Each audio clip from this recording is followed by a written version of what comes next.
जैसे युद्ध खत्म होता है, कन्हैया सबसे मिलकर गांधारी के पास जाते हैं। जैसे गांधारी के पास जाते हैं, गांधारी को बड़ा क्रोध आता है, गुस्सा आता है और बोलती है, रे कन्हैया, अगर तू चाहता तो ये महाभारत होने से रोक सकता था।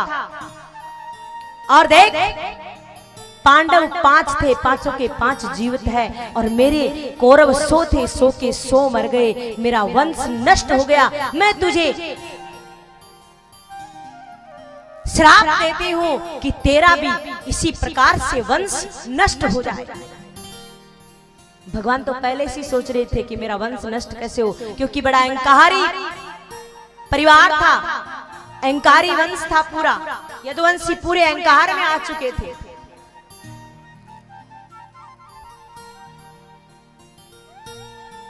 अब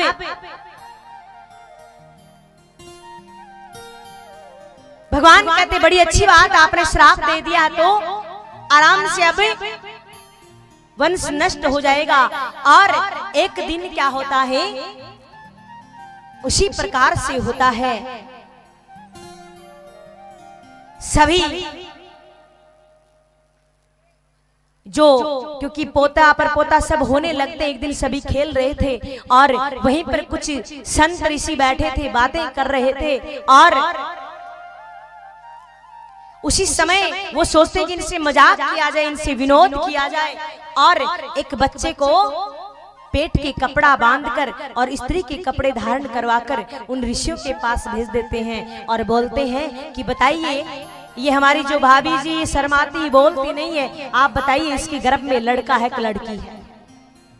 संत महात्मा एक बार तो कुछ नहीं बोलते, उन्हीं के पास दुर्वासा ऋषि भी बैठे थे, काफी हंसी मजाक करने लग जाते हैं। तो दुर्वासा ऋषि बोलते, मेरे पास आइए, मैं बताता हूँ। आकर बच्चे बोलते, हाँ जी आप बता दीजिए।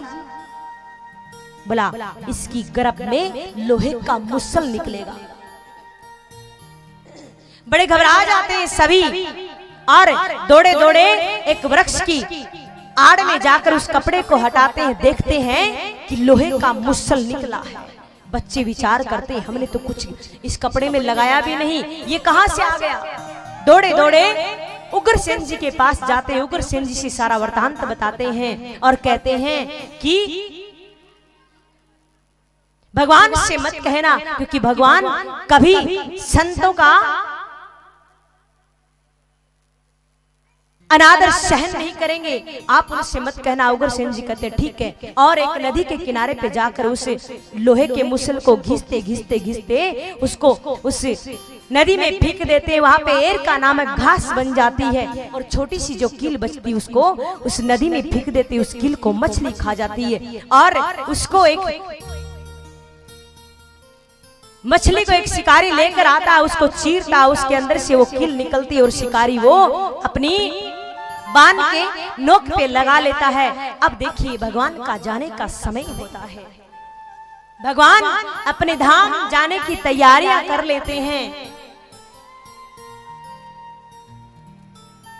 अपने धाम जाने की तैयारियां कर रहे हैं। तो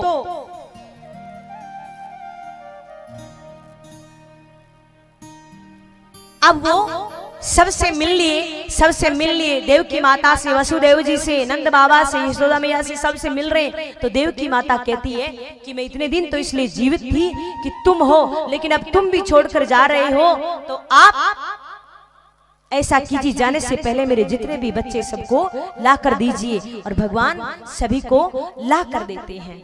अब भगवान अपने धाम जाने की तैयारी में है। एक वृक्ष के नीचे लेटे हुए हैं, पैर पे पैर रखकर, और भगवान के पैर की मणि चमक रही है। और वहीं से वो शिकारी गुजर रहा था जिसने लोहे की कील अपने तीर पे लगाई है। हिरन की आंख समझकर वो तीर चला देता है और भगवान के पांव में जाकर लगता है वो तीर। और जैसे ही भगवान खड़े होते हैं, वो शिकारी आता है और आकर बोलता है, माफी मांगता कि भगवान मेरे से गलती होगी, मुझे माफ करना, मैंने आप पे तीर चला दिया। भगवान कहते हैं, तूने चलाया नहीं, मैंने चलवाया है। तूने तेरी इच्छा से नहीं मारा, तूने तेरी आज्ञा से नहीं मारा। मैंने चलवाया है। क्यों?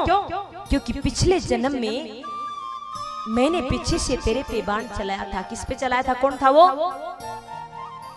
बाली। तूने चलाया नहीं है।